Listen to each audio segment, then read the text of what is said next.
pretty solid. It's there. It's there. I'll give it to you. How you feeling, man? I'm feeling good. I'm feeling great. Another main card fight for you. Another main card fight. I expect nothing less. Honestly, you throw a flying knee, they gotta put you on there just in case you pull something else off. This is your second one, right? Second main card fight? Third. Third. Yep. I'm 3 for 5. Have all your fights been in Bellator? All your pro fights? Yep, all my pro fights have been Bellator. Yeah. Do you like that approach more than going through like the local circuits? Like you'd rather just jump right into Money talk, baby. Absolutely. I'm not trying to fight for chump change, So yeah, I like that. Like you said earlier, that flying knee talk too. So I mean, you're gonna have that following you for a while until you do something that tops it, right? Absolutely. Maybe this fight I'll be able to throw some spin in something. I gotta top RD the GOAT. That's what I gotta top. Are you getting used to this, being in front of the lights and doing media and being on the main card as Jose mentioned? Are you getting used to it? I've been used to it. It's same thing with wrestling. You just kind of take it in stride and you go. And when it's time, I like to say that I shine best under the lights. The brighter the lights, the better I am. So. Was it a lot to get used to, or as you said, did you adjust fairly well?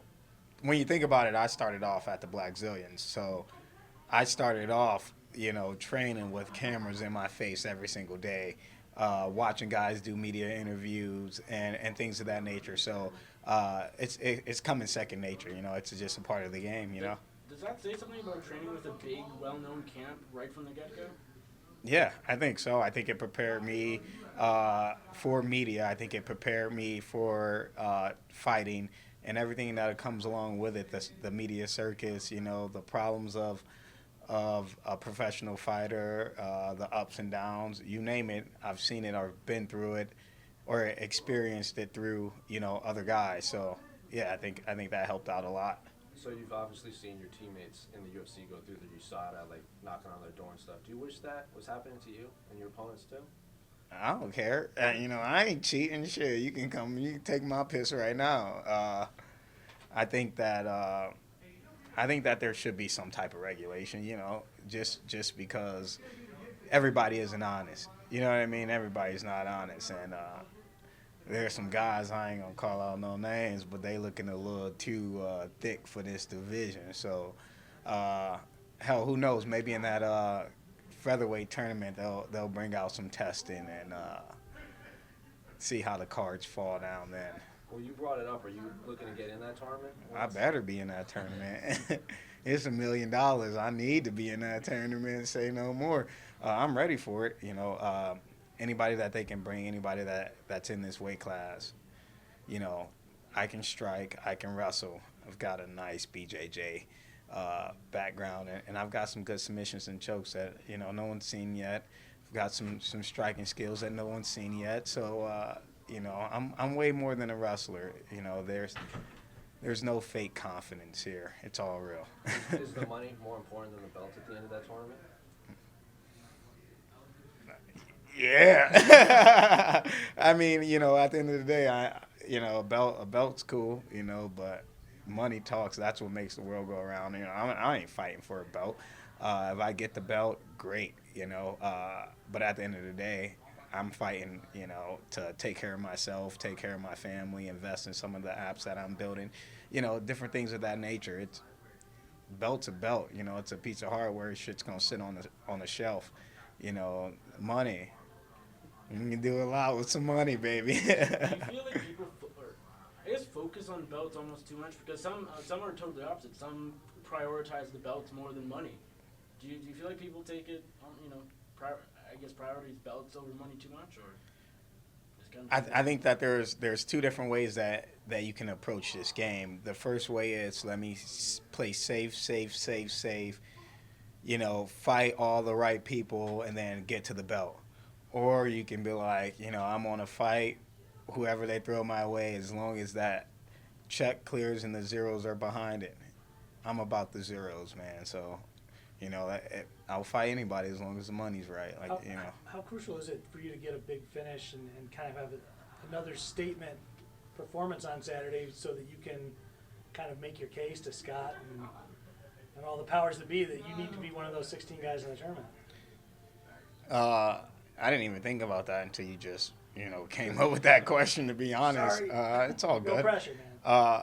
Well, at the end of the day, I have to go out there and get a finish. I want to go out there and get a finish. I'm going to go out there and get a finish, and I'm going to dominate them.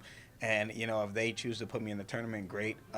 If they don't choose to put me in the tournament, as far as I'm concerned, I'm the only prospect that's kind of worked his way into Bellator off of a 8-0 amateur career, delivered with a flying E and got paid next to nothing for it, made ESPN.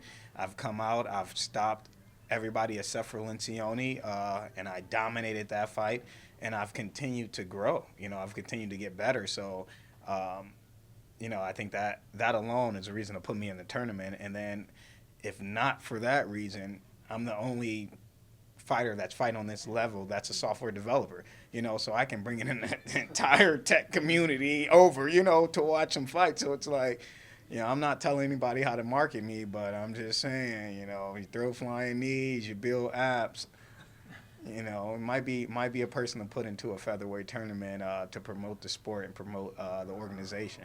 So is building apps the job and MMA the hobby, or the other way around?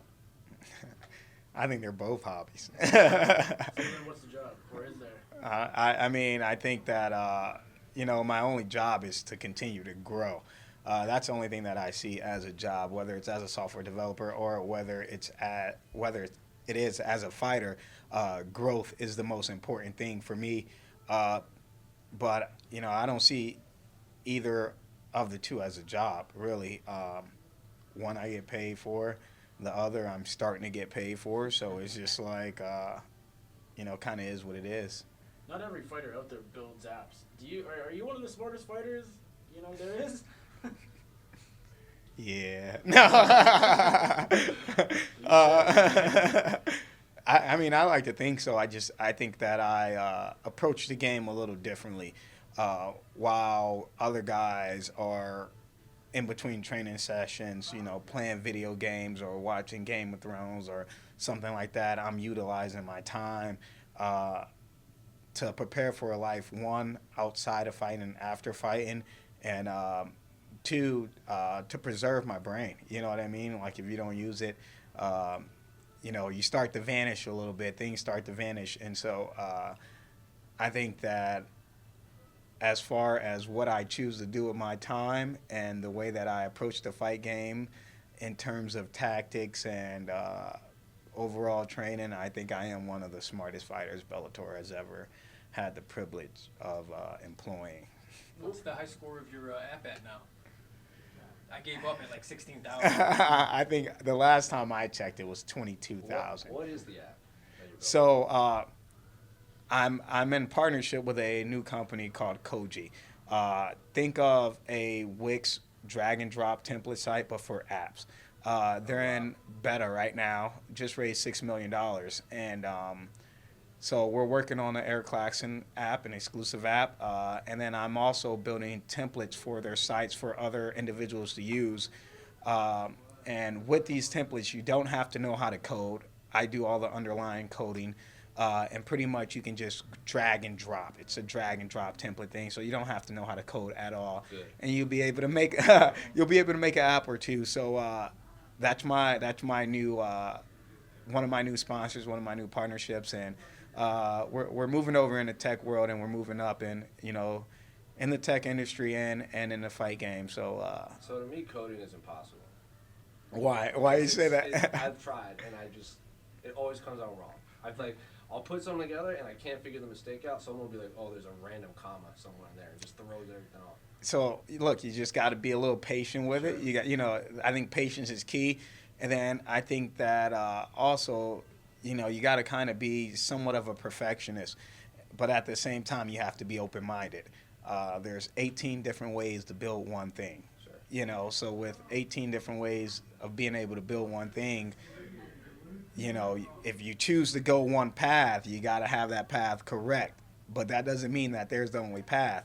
And if you just look at it that way and approach it from that viewpoint, I think coding would be for you. Coding's for everybody. You just got to find the right language. I like drag and drop. Drag and drop. You like drag and drop? I think a lot of people are going to like drag and drop. You've talked a lot about your life outside of fighting on a YouTube Q&A back in February. You mentioned you were looking to retire around 32 or 33. Is that still in the cards? Absolutely, shit. I'm 26 right now. Let's be realistic. I'm 26, right? 3-4 years I have the belt. 2 years after that, I'm so deep into the tech game that, what's the point of fighting? I'll do it if I still love it. Then I'll do it. Once a year. What's your championship belt equivalent in the tech world? I'm genuinely curious.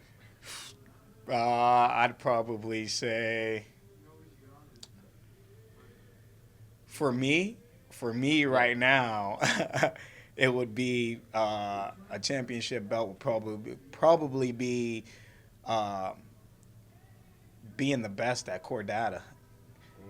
Try to learn core data. That shit sucks. That shit's hard. How do you learn all this tech stuff? There's Did you go to school or? Well, my degree, I have a bachelor's of specialized studies, healthcare with a concentration in marketing. So, no. How did you pick this up? There's so many sources online. Apple. I started off on a site called Team Treehouse, just learning Swift, which is iOS development platform. And then after that, I started doing C#, and I just thought that C#, it's easier to do C# if you're building apps for iPhone and Android, because you can use Xamarin platforms, and you can do cross platforms, and you only have to know one language. So then I just switched to C# to do that. But a lot of the documentation is online. You just have to read it, And then lately, I've just found a coding mentor.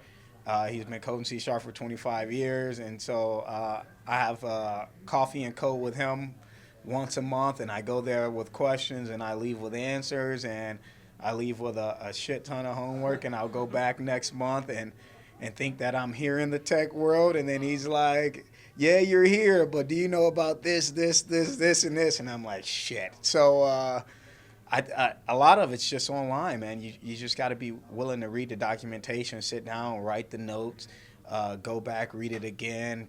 Trial and error is real big. I spend anywhere between 40 through, depending on if I'm not in camp, then it's 40, anywhere between 60 to 80 hours a week just coding.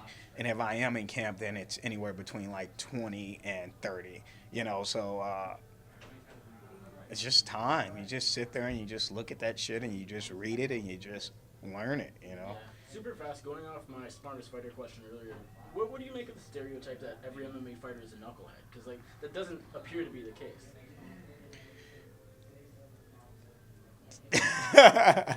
I mean, look, I think that every MMA fighter has a couple screws loose, or we wouldn't be doing this shit.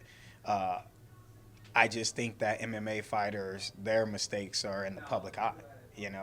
A random guy, a regular guy, that works at the post office, or he's an accountant in some low-level firm.